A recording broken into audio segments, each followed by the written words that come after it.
Good morning students. Today we study the new point, that is the gastrulation. आता ही जी diagram आहे ना ती गॅस्ट्रुलाची आहे, that is the VS of late gastrula. आता गॅस्ट्रुला कसा तयार होतो?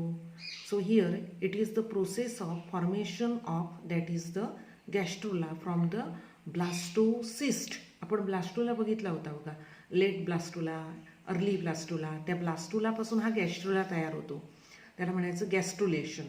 So here that is different important events takes place. Here the no cleavage, no division of the cells. इथे डिव्हिजन होत नाही आहे, इथे क्लिवेज होत नाही. क्लिवेज म्हणजे cell divide and redivide, not occur, but the major event takes place in such a gastrula. First one that is the differentiation of blastomere. आता blastomere म्हणजे काय, तर याच्या अगोदरच्या पाठामध्ये भागामध्ये आपण बघितलं होतं की हे जे दिसत आहेत हे दॅट इज द ब्लास्टोमियर्स आहेत. हे जे दिसत आहेत सेल्स हे ब्लास्टोमियर्स आहेत. That is outer cells they are called as trophoblast and inner cells they are called as the embryoblast are there. Okay, these are the blastomeres are there. These are the blastomeres. हे blastomeres आहेत, cells आहेत. मग आता हे blastomeres काय होत आहेत? These blastomeres which are divide and redivide. Okay, these blastomeres which are divide and redivide. हे blastomeres divide होत आहेत, redivide होत आहेत, and then that is the cells of the embryoblast which can be divide and redivide to produce the three types of the cells layer, ectoderm, mesoderm आणि endoderm. म्हणजे जी आपण ब्लास्टोसेल बघितली त्याच्या आतल्या पेशी डिवाइड रीडिवाइड होऊन त्याच्यापासून 3 थर तयार होतात. That is the ectoderm, mesoderm and endoderm. And second event it is the morphogenetic movements, that is the such a cells which can be moved and to form embryonic disc is there. Actually gastrulation process takes place at the 8th day after the fertilization. फलनानंतर अगदी 8व्या दिवशी काय तयार होतं, सुरुवात होते हा गॅस्ट्रुला तयार व्हायला, गॅस्ट्रुला होतो तयार. So here that is the in case. आता याच्यामध्ये आपण एम्ब्रियोब्लास्टमध्ये बघितलं होतं की फ्री एंडच्या टोकाकडे जे असणारे पेशी असतात they become flatten, divide and which can be down towards the blastocoel. आता ही कॅव्हिटी आहे, याच्या एका टोकाला म्हणजे आता इथे बघा आपण वरच्या टोकाला धरतोय, परंतु तिथे खालची बाजू अशी पकडायची आणि तिथे त्या सेल जायला सुरुवात होतात and this become flatten. They are called as that is the endoderm. त्यालाच काय म्हटलं जातं, एंडोडर्म असं म्हटलं जातं. That is the such a cells are called as endodermic cell. And then that is the such a endoderm, it is the first layer to differentiate. Endoderm हे पहिल्या पेशी तयार होतात.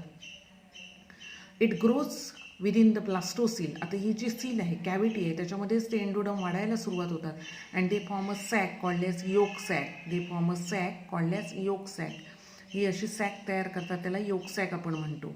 Okay, so the remaining cells of the inner cell mass. आता आपण पहिली जी ब्लास्टोसेलची diagram बघितली होती त्याच्यातल्या ते एका बाजूला सगळ्या राहिलेल्या पेशी होते, त्याच्यातल्या आतल्या पेशी होते inner cell mass.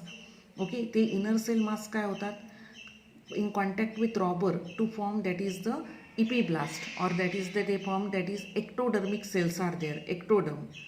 And this ectoderm and mesoderm which can be form embryonic disc. आणि हे एक्टोडर्म आणि मेझोडर्म पेशी एम्ब्रियॉनिक डिस्क तयार करतात. आता इथे पण एक्टोडर्मच्या काही पेशी आहेत. That is so here that is the after that formation of the second layer, that is first layer endoderm, the ectoderm which is also that is in case of the differentiate and form. So in that the amniotic cavity which can be formed. Some of the ectodermic cells surrounds to that of the cavity, it is called as the amniotic cavity. In that amniogenic fluid is there. So amnion, it is the protective covering around to that of the embryo. They give protection to that of the embryo, it is called as amnion. Next one that is the, so here that is the extra embryonic membrane. आता हे जे cells आहेत amniogenic cells which are divide and redivide to produce extra embryonic membrane. म्हणजे त्या भ्रूणाभोवती काही layers तयार करतात. Okay, after that so here then आपण जर ॲक्च्युअल गॅस्ट्रुलेशन बघायला गेलो तर that takes place at the 15 day after fertilization. फलनानंतर 15व्या दिवशी खरं गॅस्ट्रुलेशन घडायला सुरुवात होतं. अँड त्याच्यामध्ये काय होतं, सो बायलॅमिनर एम्ब्रियॉनिक डिस्क, ही जी एम्ब्रियॉनिक डिस्क आहे ती which can be converted into the trilaminar embryonic disc. 2 थरांची एम्ब्रियोनिक डिस्क, त्याचं रूपांतर ट्रायलॅमिनर, लॅमिना म्हणजे जो आउटर पृष्ठभाग आहे त्याची 3 थरांची व्हायला सुरुवात होते, trilaminar embryonic disc. So because of the formation of bilaminar to trilaminar, there is the rearrangement, migration of the cells takes place. And so here that is the primitive streak and shallow groove. आता इथे एक प्रकारचं streak येतं आणि एक खाली पोकळी तयार होते, शालो ग्रूव तयार होतो इथे. Okay, so here that is the in that so anterior of primitive groove communicate with yolk sac. हां, आता जो योक सॅक आहे त्याच्यामध्ये जो अँटेरियर ग्रूव असतो ह्याचा, तो त्याच्याशी काय होतो, that is the anterior groove and primitive sex. Primitive that is the such a streak जो असतो तो communicate to form that is the future anus.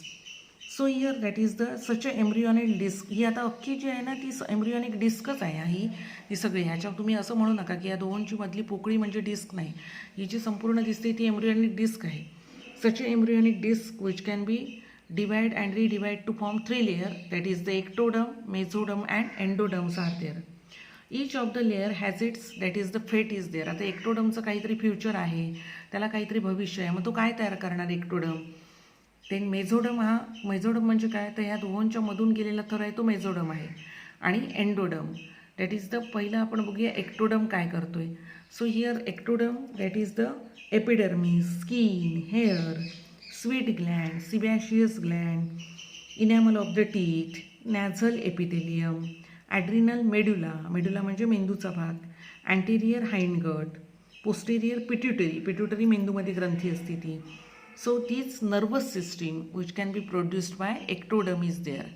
After that mesoderm. आता मेझोडम म्हणजे काय, मेझोडम तयार करतो muscles, all the type of the muscles which are produced bye mesoderm are there. ह्या दोघांच्या मध्ये जी थर आहे त्याला मेझोडम असं म्हणतात. आणि that is the all the type of the muscles, dermis of the skin, adrenal cortex, heart आपलं जे आहे ते, middle ear, kidneys. So these are produced by such a mesoderm is there. And endoderm, endoderm is develop into the epithelium of the midgut. Midgut म्हणजे आपला जो foregut म्हणजे तोंडाकडचा भाग, midgut म्हणजे स्टमककडच्या भागातलं जे एपिथेलियम आहे ते हा एंडोडम तयार करतो. Tongue, intestine, then gall bladder, urinary bladder, parathyroid gland, thymus, urethra. So these are produced by endoderm are there. म्हणजे आता आपण बघितला हा गॅस्ट्रुला, याला आपण एम्ब्रियोनिक डिस्क असं म्हणतो. ही कशी तयार होते तर तो ब्लास्टोसिस्ट आपण बघितला, त्याच्या आतल्यामध्ये पेशी ज्या होत्या त्या पेशी डिवाइड रिडिवाइड होऊन त्यांच्यापासून 3 थर तयार होतात. आणि हे 3 थर एक्टोडम, मेझोडम आणि एंडोडम याला काहीतरी फेट आहे म्हणजे भविष्य आहे आणि ते वेगवेगळे अवयव, मसल्स सगळं तयार करतात. ओके, आणि यांच्यामध्ये जो ॲम्निऑन तयार होतो हे म्हणजे बाळाच्या भोवती काही प्रोटेक्टिव्ह कवरिंग तयार होतात. Okay, so this such a process is called as the gastrulation is there. आता डायग्राम जर बघितली तर तुम्हाला 3 मार्क्सला डायग्राम विचारू शकतात. मग याच्यामध्ये ही ॲम्निओटिक कॅव्हिटी आहे, ॲम्निओजेनिक फ्लुइड. याच्यामध्ये जे सेल्स असतात with the help of such a cells we can determine the sex of the such a child after that is the testing in the laboratory. Then it is the coelom. Coelom means cavity. Chorion means it is the protective covering. Endoderm, it is the innermost layer. Mesoderm, yolk sac, and that is the amniotic cavity. In between the layer is there, it is called as mesoderm. And ectoderm, the outermost cells, it is called as the ectoderm are there. अशा प्रकारे एक आहे, that is the late gastrulaची diagram आहे. Okay.